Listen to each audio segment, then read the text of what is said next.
Hello, beautiful people. I hope you are well. If you are new here, my name's Yvette, and today I want to talk about my March TBR. Now, I know I'm kind of late to the party because it's nearly the middle of March, but I thought, why not talk about some of the books I've read, some of the books I do want to read, kind of wrap up my February TBR because I know there is some that I didn't follow through with in February, and yeah, just all that good stuff about March and what else I'll be doing in March as well. So, I think the first kind of book that I finished in March was Verity, although I was reading Verity in February. So, I don't really know how to count them. Obviously, on Goodreads it'll say like finished March 1st, which is fine, but I think I did count that in my February TBR if I can remember. Anyway, if you haven't watched my Feb TBR, maybe go check it out. I'll leave a link somewhere up here. I am currently reading some books that were in my Feb TBR, which is why it's kind of relevant. So yeah, do go check that out if you haven't seen it. Yeah, Verity was the technically first book that I finished on the 1st of March, which yeah, I was really wanting to get it done in February because I think I only read like 1 or 2 in Feb. So I was a bit disappointed because I had set myself a goal of 4, but I have been super busy. Like February was so busy, so I really didn't have time to read a lot. And The Invisible Life of Addie LaRue, which everybody knows was a 5-star, I did a whole video on it. I'll leave the link somewhere up here again. But after reading such a great book, 5-star god tier in my rating system that I have come up with, I didn't feel the need to push myself and really like go into another book and try and just read for the sake of reading. Like, I read such a great book, so it took me a while to get over it. And that probably leads me on to why I rated Verity so low, because if you read something that's in your god tier pile, like whatever you read next will be it just won't compare. I don't mind what it is, but it just will never compare. Yeah, Verity was a 3-star. If I haven't spoken about that before, it was a 3-star. And after that, I did actually start and finish The Wedding People.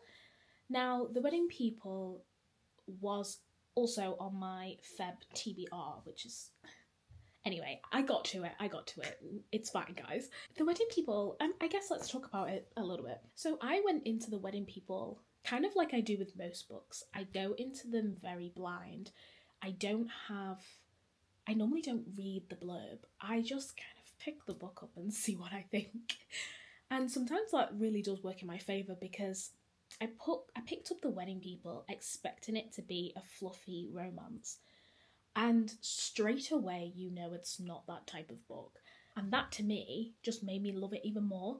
I was expecting this really boring romance, and it just wasn't that. Without spoiling it, I guess, what I can say is the lady who, like, the main character, I can't even remember her name now, let me have a look. Her name's Phoebe.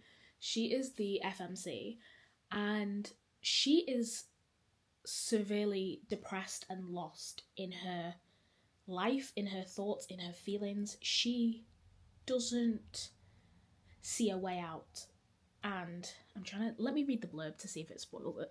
Okay, so what I can say is Phoebe, she decides to go to this one big expensive hotel and splurge on herself because she never thought like she could, and so she wanted to spend a night with by herself in the hotel that she's always wanted to go to and always gave hints to that her ex-husband didn't take her to. So she gets there and everyone mistakes her for one of the wedding people.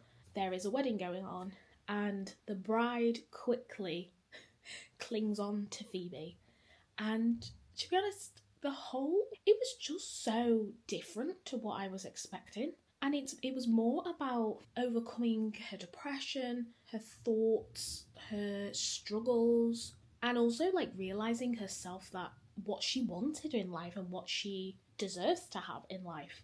The book, if you're going into it thinking it's just going to be a little cute romance, it's really not. And it's so worth a read. I rated it 4 stars. So it's not like I rated it low. I actually really enjoyed this book. I think what stopped me from rating it 5 stars was the new rating system that I have going on. I had a look on my Instagram. I'll put like a picture up if I can here, just of like what I'm talking about. And if you haven't seen my rating system video, I have done a video on that as well, so I'll put that somewhere up here. I thought 4 stars was so appropriate because I was pleasantly surprised, but I don't think I'll particularly remember the book in a few months' time. So I couldn't really rate it 5 stars, and if you have seen that other video, the other YouTube video that I did, God tier and 5 stars are like different to me. A book can be 5 stars but not necessarily God tier and will not like follow me through my life, but a book obviously has to be 5 star to be God tier. I think 4 stars is still a great rating. Let me go onto my Instagram and see exactly what made me rate it 4 stars. So 4 stars, I have said, a book that exceeds my expectations, kept me hooked, and was worth the read. Yeah, totally. That book was so worth the read, and I definitely actually would recommend that to people. So if that's on your TBR, I don't think you'll be disappointed. It is actually a really, really good book. Now this leads me on to my next read, my current read, which is Honey and Spice. Now this also was on my Feb TBR, and again, I never got round to it, so I thought since I actually bothered to do a Feb TBR, I might as well actually read what was on it and finish it off. So far, how many pages? I'm on 124, chapter 9, and again, I'm really enjoying this. I'm finding it very funny in places. I like the characters. I can't really mark it down at the minute. I think it's definitely going to be a 4 or 5 star. It's quite short, the book. It looks chunky, but oh, also it's a very floppy. It's one of those lovely floppy ones. I think it's like 440 something pages. Okay, like 430 something. Yeah, 439, something like that. So it's not gigantic, and that for a romance is okay. The pages, the writing isn't particularly big, isn't particularly small. So I think I should be able to get it done this week. I'm hoping, my plan is to read a book a week. That would be lovely. I'm just trying to stay ahead of schedule, and at the minute I'm 1 book ahead of schedule on Goodreads. Again, I think this is definitely going to be like maybe a 4 star read, but I have to review it with my rating system that I have now, because I am trying to be a bit more harsh with my ratings, since I just literally enjoy every single book I read all the time. Then a month or 2 later I forget. So I have to really sit down and wait and have a think about whether I will remember this book and the characters in the future, especially for it to be a 5 star read. Like, I need to be remembering everything. So that is currently my TBR, some that I've already done. I'm currently reading Honey and Spice. Okay, we're near the middle of March, so I guess let's maybe pick out like 1 or 2 more for March TBR. I maybe want to read something a bit different. I want to see if I've got anything on the shelf. Maybe a Kindle read as well. I'm not sure, but let's go over. Let me have a review and then I'll bring it back to you guys. Okay, I'm just stood up while I am picking a book. One I definitely now want to get to, which was on my kind of February TBR, like maybes. Sorry about my little thing over here. This is all for my book club, so I have to leave it in my book room, which makes sense, but it doesn't make the background that much tidy. But this was on my, if I read lots of books, can I get to these books? And I can't even remember exactly what was on it, but I know Diabound, which is here. She was definitely on it, but I actually bought this for my best friend for her birthday.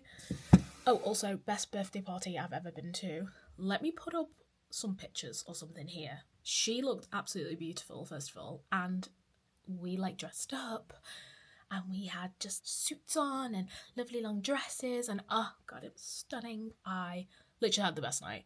It was honestly the best the best party. I keep saying it, but it literally was. It was perfect. Everything went perfectly. It was so fun. Everyone was so nice. Her friends, her family, everybody. It was just such a vibe. I did buy her Diabound as one of I think I bought a few books for her. I also bought her The Favourites, which wasn't on her list. However, I know she'll be watching this. Hi. I do want to read that with her together, as well as maybe Diabound. We could read it at the same time, because they're meant to be really good. Even The Favourites. Hold on 1 second, I'll get it. So I have had this hardback version for ages, and it's been on my TBR pile for forever. But I managed to find her a paperback version. When she actually starts to read this, I'm going to say to her, yeah, wait for me. I need to catch up. So either this or Diabound, I do want to read with her. Or both. So whenever she's finishing, and if she says she's going on to The Favourites, then I'll quickly finish my books so I can catch it up. Noted, Alex, I will catch you up. So, I think one of the books, especially that was on my February kind of, if I can get to it, pile, and I'm going to put this on my March TBR, and I'm actually really excited to read it, is Slinger. This has been on my list. Don't even get me started, because I already predict it's going to be a 5-star read. Now, I've seen the one on the side. If you know, I have said before, I'm wanting to read standalone fantasy books. I don't want to be reading this. You know, Bury Our Bones was a vampire kind of fantasy book. And to be honest, Addie LaRue as well. They're both here. Again, standalone. Perfect. 10/10, no notes. So going into a series is kind of starting to annoy me, especially after reading the Fourth Wing series of what's out. Fourth Wing, Iron Flame, and Onyx Storm. I hated both Iron Flame, Onyx Storm. Don't come for me, thank you very much. But I definitely am putting this on my March TBR. I don't want to put another one on the list. I think this should take me... It's not... The writing's quite big in it. It's not the longest book that I've ever seen. So maybe it won't take me longer than a week, but I don't want to put pressure on myself, because when I do, I tend not to finish like I did last month. Let's just stick with this. Let's add this to the lineup. I'm currently reading Honey and Spice. Let's add this. And if it takes me a week, if it takes me 2 weeks, it's no pressure. I just want to definitely put this on and definitely get one of the predicted 5-star reads done. If I am looking at potential other books, let me just put this here. I do have a few short sweet stories, especially newer ones that I've bought. So I could look at reading Slags. Or I could look at reading Sister of Mine. Excuse the nail varnish, it's all chipped. But these I both got from the West Kirby bookshop. They're both little tiny books. They're not... That's 260 something. And this one's 250 something. So they're both not humongous books. So if I do have time after Slinger, then maybe I might get to one of those. Definitely won't get to another bigger book. And I have so many on my TBR. There is too much to read. Also, if I just spin the camera around, you can see. I've not read these. I've not read this. I've not read this. I've not read this. I haven't read The Twilights. I know, don't come for me. I haven't read Stephen King yet. I haven't read The Perfect Marriage. You know, there's just so much on my list. They're the two that potentials. I just have a lot on my lists. I can't say I'm really in a romance mood. I think I'm not really. After Honey and Spice, I think I'm not really in the mood for another romance. Because, you know me, I am such a mood reader. Give me 2 minutes and let me see. I've lied. I'll tell you what I am in the mood for is the Game Changer series. I've got both Game Changer and Heated Rivalry, which is book 1 and 2. I am in the mood to read that. Whether or not I do want to read that next, I don't know. Because I want to maybe read a couple of fantasy books before I just jump into another romance. Game Changer and Heated Rivalry are different to what I've read before. You will have seen from the last video, I was talking about First Time Caller, and then I bought I'm Back to You. I need to read I'm Back to You. But she's a chunky book, so I have to G myself up, and if I have to G myself up to read a book, that's not good. So I'm hoping I get Honey and Spice done this week, and that gives me like 1 or 2 weeks to play with to read Metal Slinger, which I think is predicted 5-star, maybe God tier read. I need to get my act together and carry on reading. I'm really enjoying Honey and Spice, and I definitely needed a romance, but with 2 like fabulous main characters, FMC, MMC, and I definitely am getting that from this book. But yeah, I think we're going to wrap it up here. I hope I've left you with something on the screen so you can see kind of what my March TBR is looking like. Probably a lot shorter than my February TBR since I'm not going to give myself too many. But thank you for joining me today. I hope you've enjoyed this video. If you have, please like, comment and subscribe. And yeah, I'll catch you in the next one, probably next week. Okay, love you lots. Bye!